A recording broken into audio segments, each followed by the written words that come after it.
আমরা একটা গোপন সংবাদ পাই যে বদরুল হক বাড়ি চুড়াইবাড়ি নন্দীপাড়া, ওনার বাড়িতে প্রচুর ব্রাউন সুগার মানে হিরোইন মজুদ আছে। তারপরে এই খবর পাওয়ার সাথে সাথে আমরা থানা স্টাফ আমি সহ যাই ওনার বাড়িতে তল্লাশি চালাই।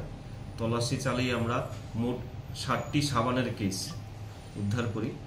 তার মধ্যে প্রত্যেকটি সাবানের কেসের মধ্যে হিরোইন ছিল। তো মোট হিরোইনের পরিমাণ প্রায় 78.50 গ্রামের মতো।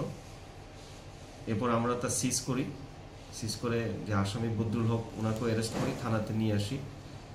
তারপর ওনার বিরুদ্ধে আমরা NDPS ধারায় সৌমোটো মামলা নিই, যা চুড়াইবাড়ি থানার কেস নম্বর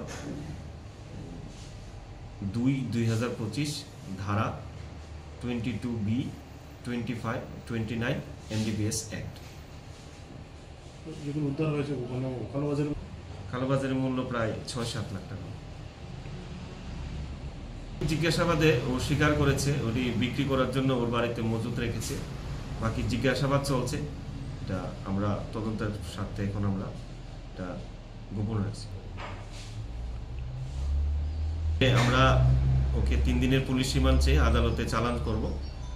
তারপর পুলিশ রিমান্ডে থাকাকালীন আমরা সব তথ্য ওর কাছ থেকে আমরা জানব।